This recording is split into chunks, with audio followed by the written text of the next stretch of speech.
Hey, welcome to Overtime, where we take Sunday's message further. My name is Jeremy, and I'm your host.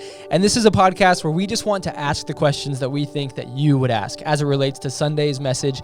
And as we do so, we hope that it helps you grow in your life and your faith. With that being said, be sure to hit that subscribe button so you can stay up to date on all of the podcasts that are coming out. Not only that, hit the like button, because when you do so, it helps us help other people. And if you ever have a question about Sunday's content or about Overtime, you can submit those to overtime@npaustin.com, and we will be sure to get to those in future podcasts. So with that being said, here's a quick recap of Sunday, and then we're going to jump into our conversation today. So I'm originally born and raised from Tennessee. So when Buck said, hey, would you want to share about remodeling your mind? I thought this is perfect because I've literally had to remodel everything moving here. Everything you know, how to drive, how to walk, these are all learned things, right? But what happens when we pick up different patterns in life? Like that you're a failure or you're not enough. Some of our thought patterns are really light, just like streams. But other thoughts that we have are more like the Grand Canyon. It's that deep. Because every time we repeat the pattern, the neural pathways get just a little more connected. God is fully aware that everything we do is connected in patterns. He actually designed us that way. And Paul understands it too. Paul says, whatever's true, whatever's noble, whatever is right, think about such things. I've got to replace the toxic thought with what is real. What thought patterns do you need to change or take captive? How do you replace that toxic thought pattern? And then lastly, are you willing to practice?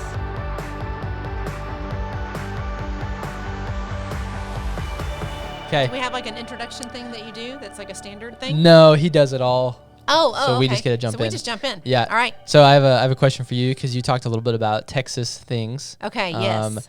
And I want to know, are there any like Tennessee things that you're hiding from us?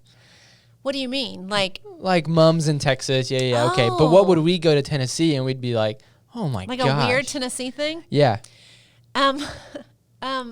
It would be hard for me to know, right? Because they seem normal to me. Like when I express to people that the mum thing is odd, people are like, wait a minute, you guys don't do that. Like they really don't understand that no one else does that. So let me think. Maybe, like, do you guys know what red-eye gravy is? No. Do you know what gravy is? Of course, we know what gravy is. Oh, well. Come on, we're from Texas. We're not crazy here. No. So my husband's from New York, right? He's like an Italian family. So when I went up there to visit, they were like, do you want gravy? And that's like that's what they call sauce. Because I thought like I had a plate of pasta. I was like, no, I don't want gravy on my pasta. That's gross. Like that's right. That feels gross. But for them, that's gravy and sauce are the same. So we have red-eye gravy. And I can remember going to a Cracker Barrel, which started in Tennessee. Super proud, living in Tennessee. Yep. Do you know what Cracker Barrel is? Yeah, I love playing checkers. Okay. You play checkers. Yes, you know, and that little triangle thing at the table. Yes, it's good. So you can order, like when you order red-eye gravy at a Cracker Barrel outside of the state of Tennessee, they're going to be like, we don't have that. And then I just have to tell the server, yes, you do. Mm-hmm. And they're like, no, it's not on our menu. I'm like, I understand. I promise you have it. Yeah. So it's just the grease left over from the bacon or the country ham or the sausage, and then and coffee poured into the grease. It like congeals in a way that forms a red eye, and it's amazing. Wow. So anyway, that is so Southern. It is super Southern. Yeah. I feel like Texas and Tennessee are both Southern, but in a very different way. Like this is like ranch cowboy Southern. Mm-hmm. Tennessee would probably try and be cowboy, but we're like farmer Southern. Mm-hmm. Yeah, but it is cool you went from Nashville to Austin. I mean, that is music to music a little bit. You know, yes. Or is that just what we like to think? That's but what we're you really like. Yes. Yeah, people are always like, yeah, don't you guys do music too? I'm like, like they all live there. Like all the country music stars live there. Yeah. In Nashville. Yeah. But someone described it, and I thought it made so much sense. They said that Nashville is the industry, but Austin is the scene. So like I think things kind of like they're like born here, like they start here. It's more grassroots and organic. Yep. And Nashville's like polished. You know, tons of money. It's a thing. Like I always think that we have like relationships. Like we're like the super surfacey South. Yeah. So it's like your relationships are like a mile wide, but like an eighth of an inch deep. Yeah. Whereas I feel like I've come here, and I feel like people are genuinely. I'm gonna say this, so I hope no one from Nashville ever sees this. Probably won't. I feel like people here are nicer Oh. Genuinely nicer. Texas hospitality. Yeah, but like it's because it's more genuine. And I think it's because you guys had to bond together because the state tries to eat you.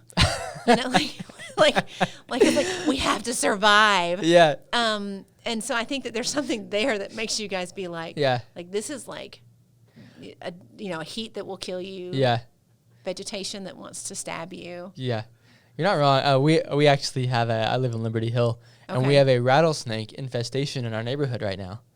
There was one in our garage the other day. Oh, really? Yes. Oh my gosh. And I'm like, it's just not normal.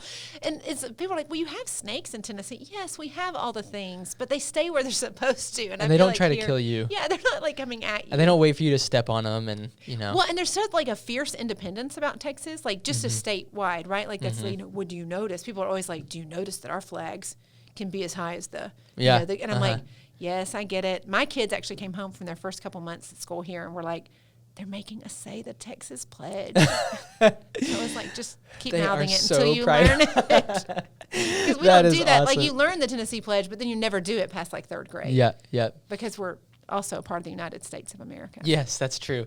That's true. We know this as well. Not its own country. Yeah, yeah. It's a both and somehow for Texas. Yeah, it is. Yeah. It is. It's like you're super proud about being American, but like right there is also being Texas. So you walked in on Sunday and you had a burnt orange shirt on. No, I did not. No. I don't know if you know this. No, I did not know that until Jordan pointed out. Jordan's like, hey, he gave me a high five. And I was like, okay. Because like, he's like, yeah, UT. I'm like, no, that's not what this is for. Yeah. Well, I think there's something deep down in you that just wanted to connect. Yes, that's in that kind of genuine Texas hospitality kind of way. Yes, I'm wanting to become. You don't even know it, but you chose burnt orange for a reason. I have a friend who moved from Nashville too and lived here now. She was like, the first 4 years, she's like, I was like, I'm not going to be here forever. But after 4 years, something clicked, and I was like, I will be in Texas till I die. Yeah. And I'm like, that doesn't really happen in a lot of other places. That's what she was saying, and I was like, well, I'm not 4 years in. We'll kind of see. The jury's out. I mean, I love everybody here. It is, again, more genuine, it seems like, but. Yeah, I think I'd only live here or Colorado would be the only two. That's another thing I hear. Like people are nuts about Colorado here. And people, this is the other thing, is you're close to beaches here. Yeah, Texas beaches. But that's the thing is like people drive like to 30A all the way to Florida. We do that once a year. Yeah. I'm like, no, you've got a beach right here. Yep. But I did go to Galveston and. Understood. You into that one? South Padre was different. That was fine though. Yeah. But yeah, Galveston. Well, in Tennessee, you just go down to Destin, 30A. That's what you do. Yeah. Right? Or, Gulf Shores kind of thing. But yeah. That's good.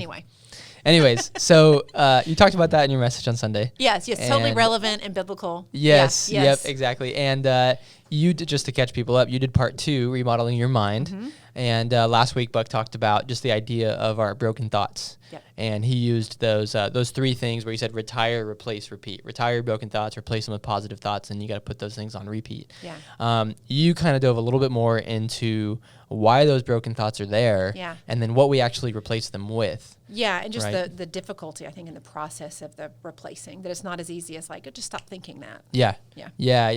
So I want to ask you about more so on the lane of why the broken thoughts are there, because you alluded to this a little bit, but I want to dive into it a little bit further. Yeah. And it seems like you have a lot to say about that background that you the stuff that you have gone through both in school and in your time being on staff at a church. Yeah. Being on the other side of people and seeing these kind of generational family patterns.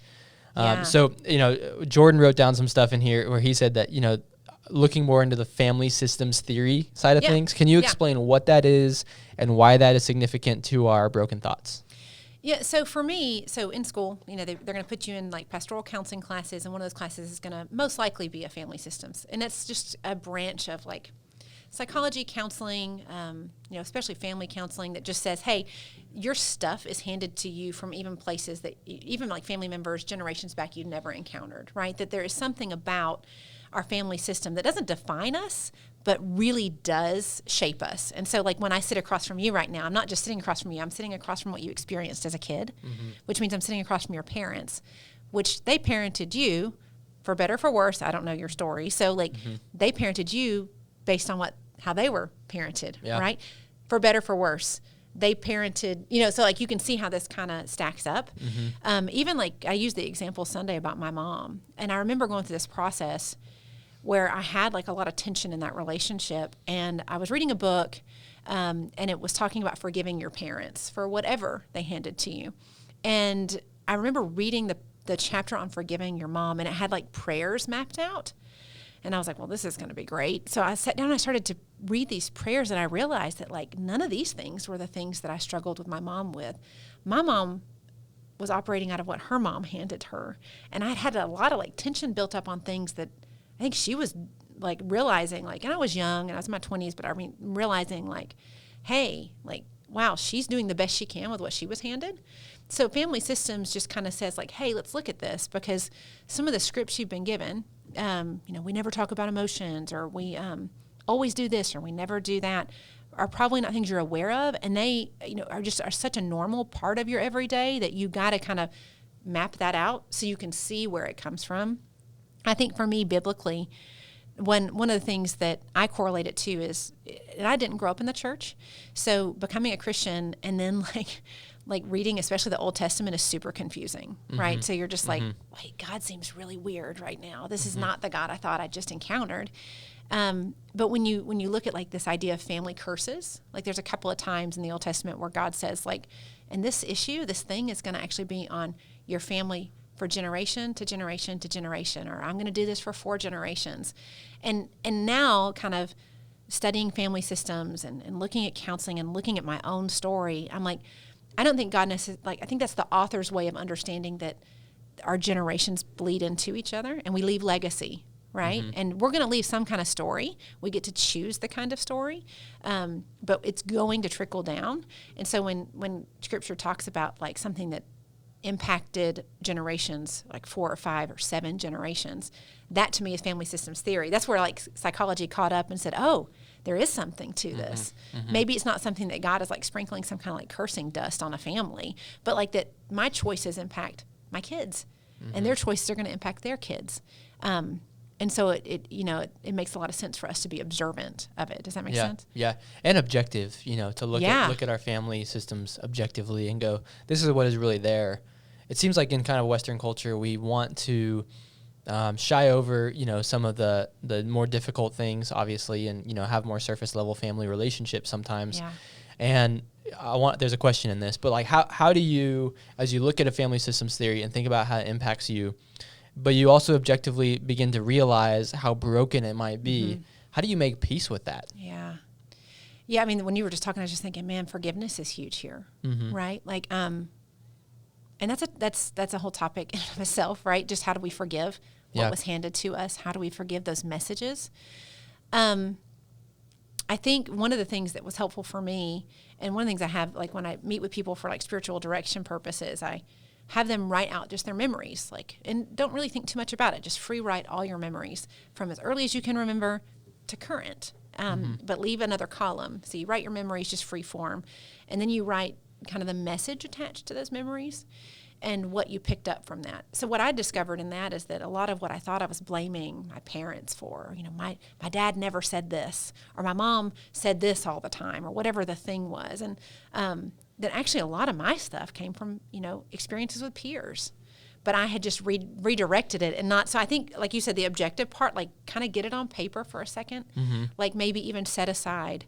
Even though I know for some of us what we've experienced with our parents in particular, or grandparents, or even broader family system, like it's really traumatic or like really damaging. So I don't ever want to communicate like, hey, that was no big deal. But I wonder if what it would look like for you to table that for just a second and to ask God into a space of like, okay, so what were they healing from? Like, yes, you have these things. And again, not absolving people of accountability or even inviting in those conversations. But I think it starts with saying, hey, not everything, not everything was something someone meant to do to me. The things that were something that meant to do to me, I probably do need to process a little more intently, maybe even with some help of a mentor, of a pastor, someone that can kind of help me see that. But I think the first thing is, are you even willing to see it? Like, but because if you're hearing this and you're just like, well, my family this just is what it is. It's like, oh man, then you're just going to repeat that.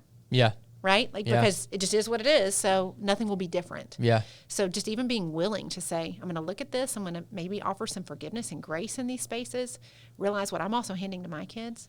And being aware without a lot of shame and guilt and pressure that I have to be all things and fix all things in the system. Yep. But just to see the system and then invite God into, what's the next step I can take?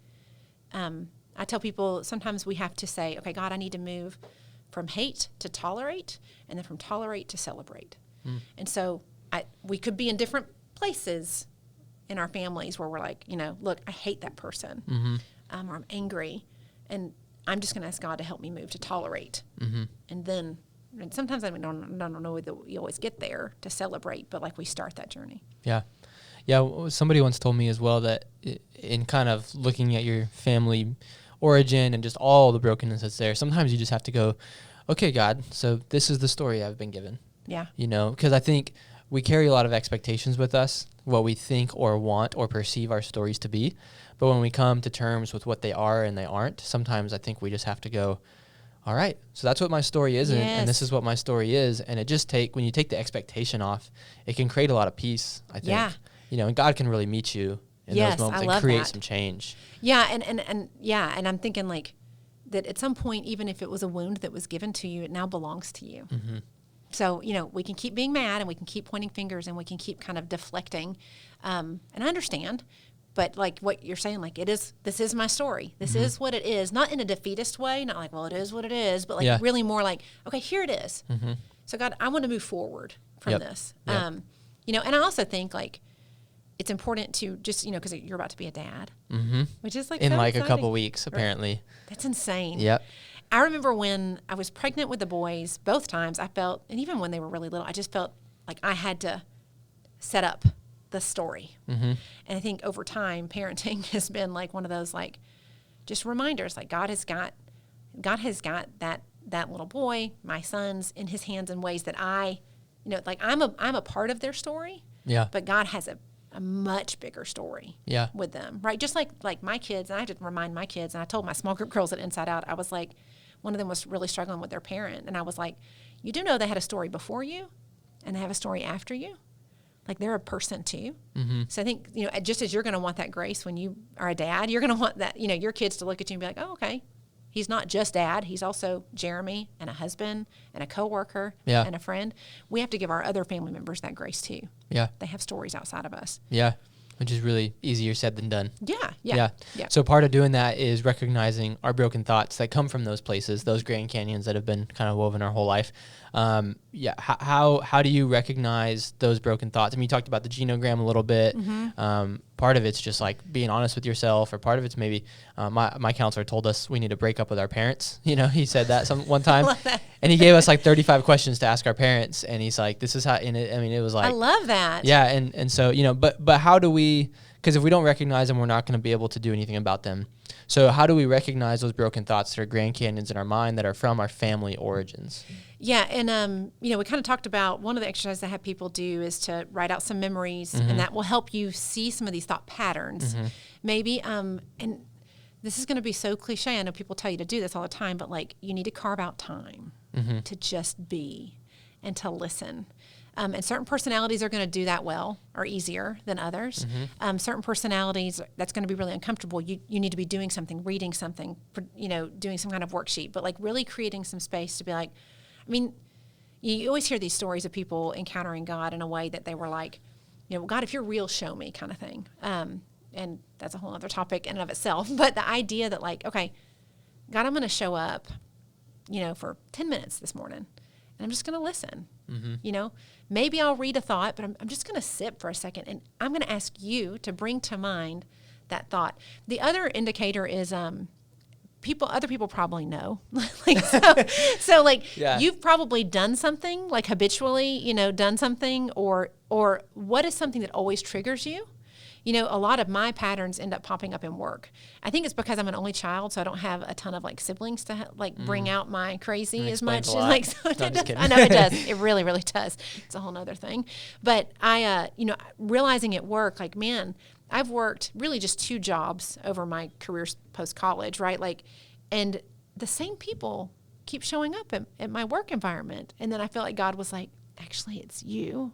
You're the common denominator that shows up. And this, because I kept thinking like, man, I always work with someone who makes me mad because of this, this, and this. And those people are just everywhere. It's like, no, actually. You're everywhere. That makes you angry every time because you aren't being self-aware enough. Yeah. So pay attention to what irritates you every time, or what makes you scared every time, or what makes you want to withdraw.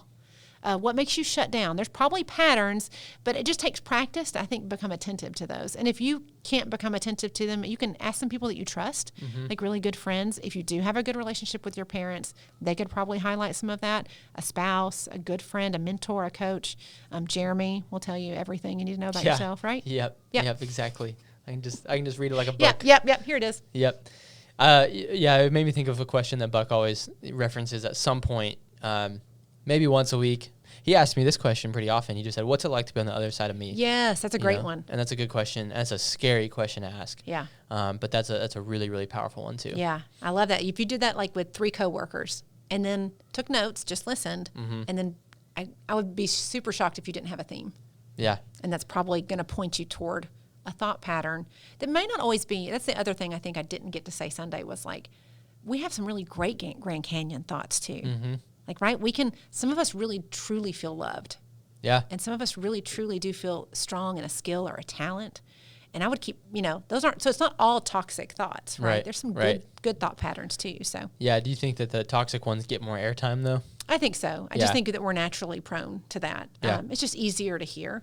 And even if you think how we're wired for, just even at the core for like survival kind of thing, it's like, well, I got to figure out what I got to fix. Yeah. Yep, right? Exactly. So, yep. You got some questions after church, just talking to people, I think, in the foyer or maybe just friends or whatnot. Yep. And one of them was, do you think there's a difference in how men and women would sort through or change thoughts? Can you unpack that? Can you press into that? Why don't you tell me, Jeremy? Sorry, I feel like I'm walking into a landmine. I'm like, I did get that question, and it's hard not to just go like to some go-tos, like, guys are able to compartmentalize, and women kind of get a little more enmeshed. Although I do think that's true. So I think what I would wonder, and I can't know, right, is like, were guys sitting out there listening and thinking, oh yeah, you're just trying to find someone to blame. You're trying to, because I know that a lot guys tend to be able, I feel. I'm trying to choose my words wisely, tend to be able to be a little more objective and kind of do a little more of like, well, it was what it was, moving on, which has its own fault, right? Like has its own potential for some hazardous stuff when you think about it that way, whereas girls can press in even more and kind of get too enmeshed where now everything's a Grand Canyon thought. And so I think women need to generally slow down their thoughts. And I don't think men necessarily need to pick up the pace. I think it's more like men need to clear space to, I think, be a little more vulnerable with those.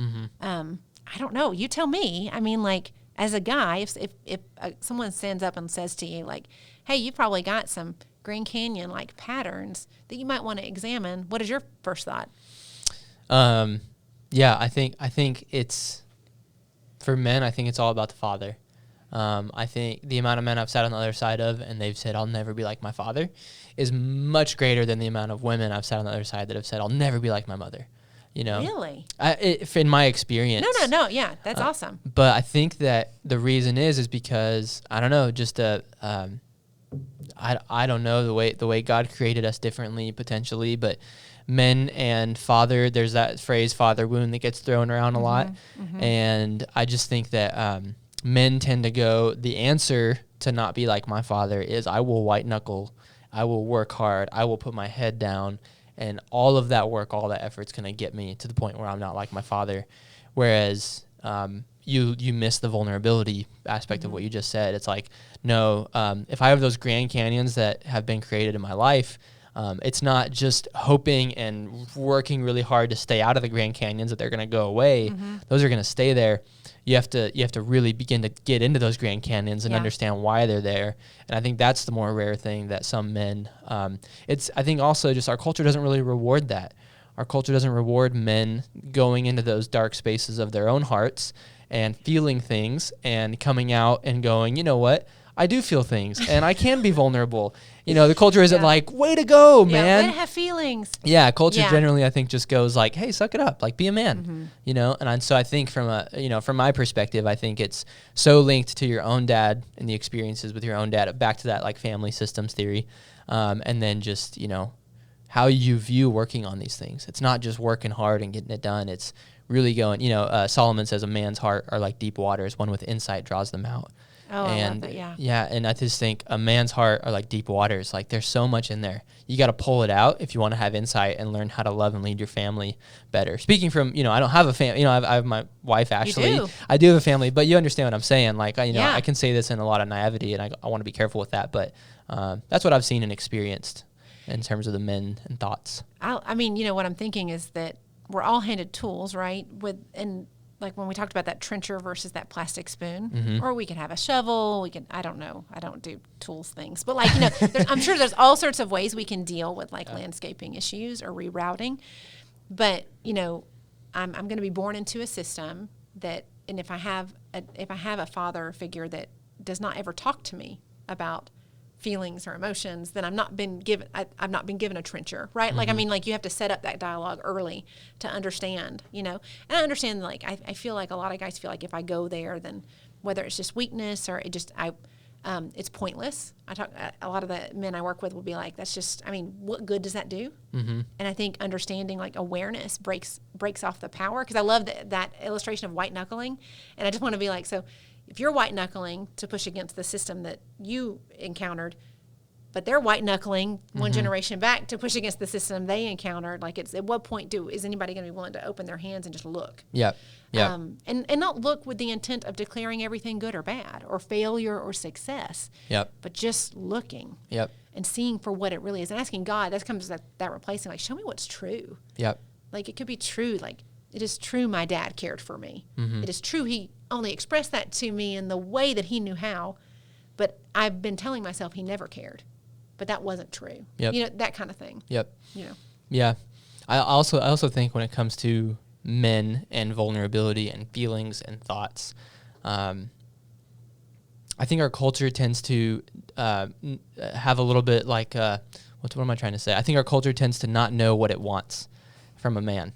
Yeah. So when a man is vulnerable and, you know, does feel things and does, you know, it kind of pushes down on it.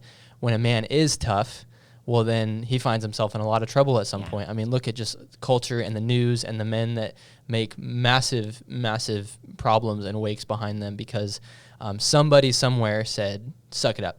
Yep. You know, don't feel the things. And then they make really, really bad decisions later on in life because they potentially didn't deal with, you know, the wounds. Yeah. You know, and I know, you know, I've talked about Ted Lasso.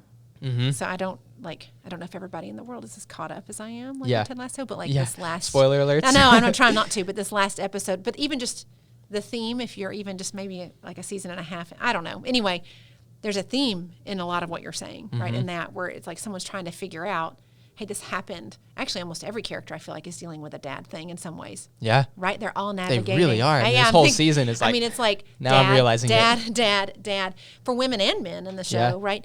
But there's this one moment, I don't want to do spoiler alerts, but like there is this one moment in the last episode that I watched that was like, oh, if we could all get there, not just with our parents even, but even if when one of the characters has an epiphany that he had forgotten that there was a good moment too, and that it wasn't all this Grand Canyon thing, that there was a stream of this over here.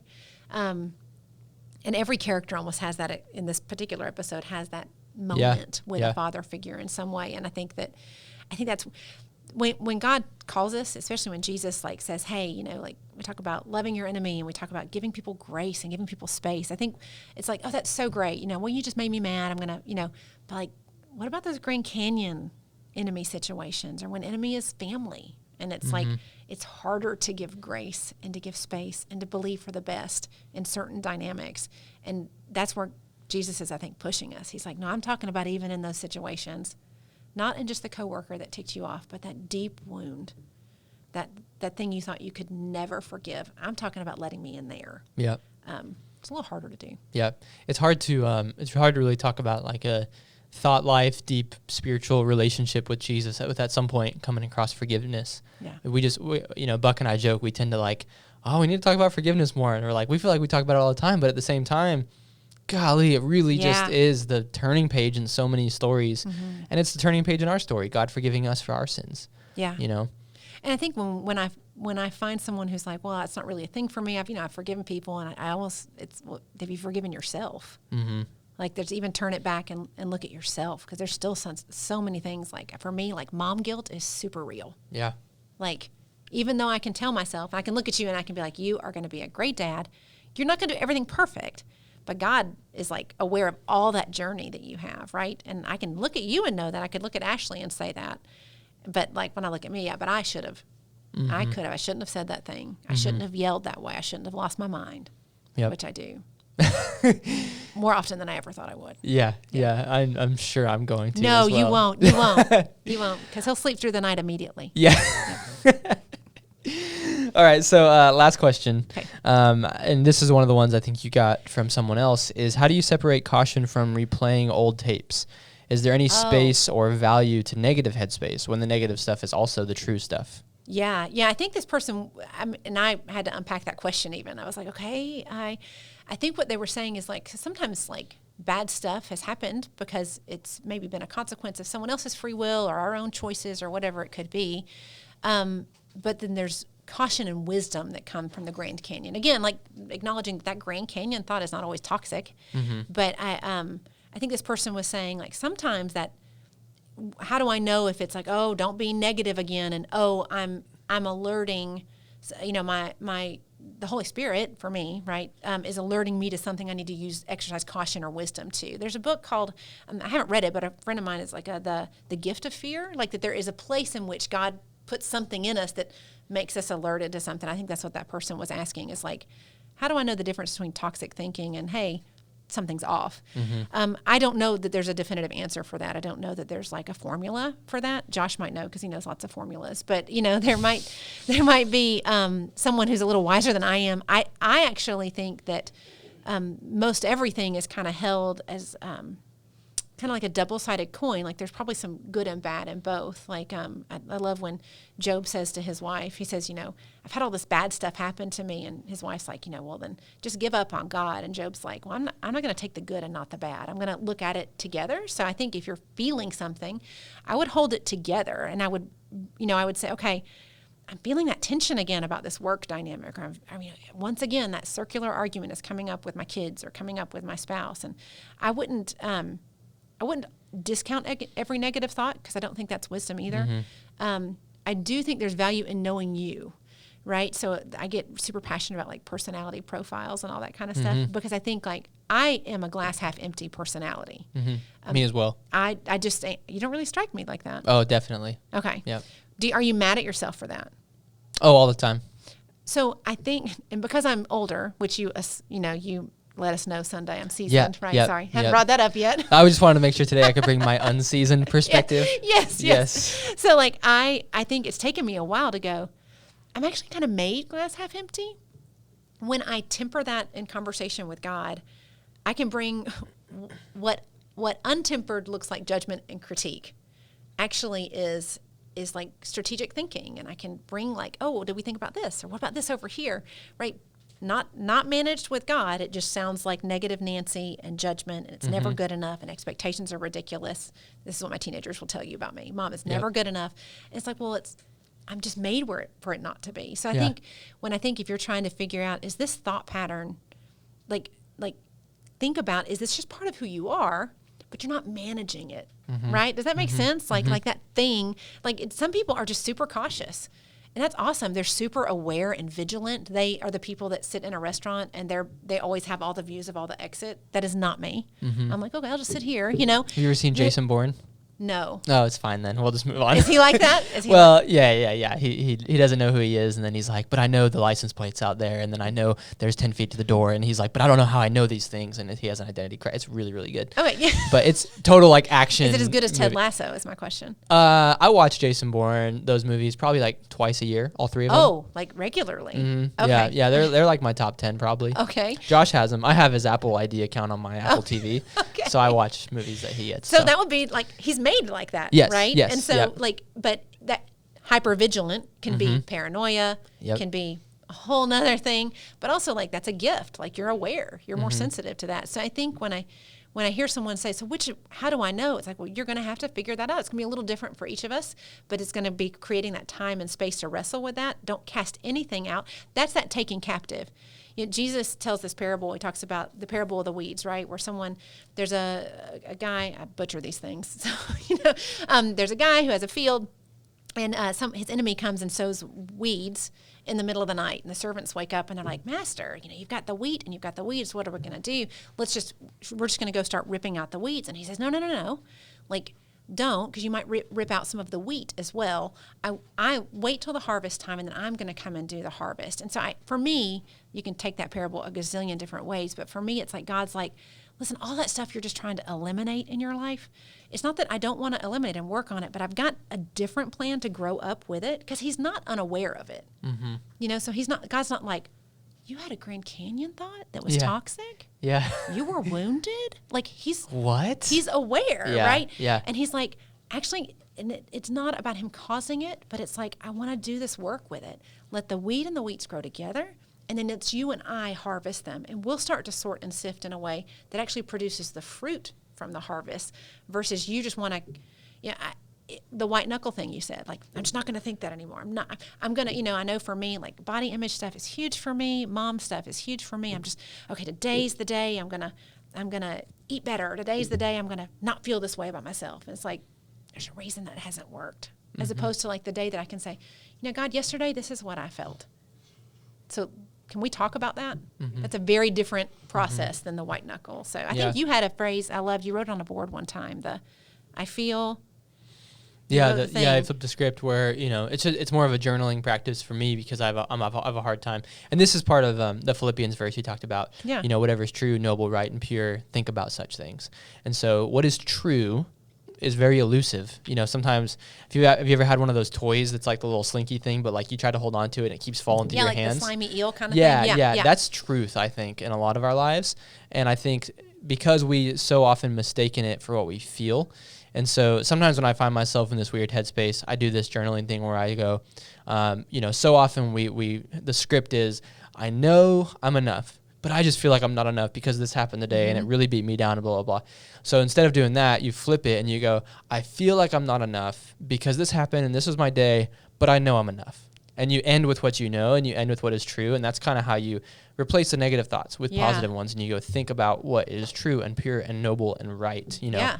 So that would be like the weed and the wheats grow together. Yeah. And then God does that work with you to separate them. Yep. Yeah, I love that. That's a great exercise. Yeah, and I think too, what you're saying is so much of what Paul said when he said, like, God, your grace is sufficient in my weakness. Yeah. It's not, God, I'm working on my weakness. I'm gonna figure it out. And then once I get it all figured out, then your grace will be enough. Yeah. It's like, no, right where I'm at, God, with all the weeds, all the stuff. Yeah. Your grace is sufficient. Right here. And that white knuckling thing doesn't leave you open to anything. So yeah. No, I love analogies. As you were talking about the white knuckling thing again, I was like, it's like mowing down the weeds, but you never get the roots. You know, that's what white knuckling is. Yeah. I think a lot of men do that. You're just mowing down the weeds and you never actually get up the root.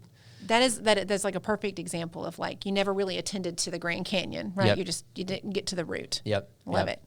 Any last thoughts? So many, but I feel like we've gone probably over time. I don't know. I've been waiting for Josh back there to be like, oh, it's called over because we're just going to go over time. I mean, so many. I just think you could talk about this stuff forever because we're still processing. And even though I've gone to school for some of this stuff, sat in classes, and I was in school for pastoral counseling when the counselor looked at me and said, how long have you been believing that lie? And I'm like in class to help people not believe lies. Mm-hmm. And I'm sitting here believing a lie. I needed someone else to sort through it. So I think this is going to be a continuous topic for all of us, right? Because it's a journey. And I think God delights in that journey. And we just want to get it done. Yep. We want to get it fixed. That's why the servants come back and are like, can we just like clean out all the stuff that the enemy went in and sowed? And it's like, no. This is a process. Let's do it together. Yeah. Well, that's a great way to wrap up. Perfect. Jen, thank you so much. Thank you. To all of our listeners, we're going to be wrapping up the series. I forgot the name of it for a second. Remodeling Your Mind. That's right. Part 3 this week. So we'll see you either in person on Sunday or online. Yep.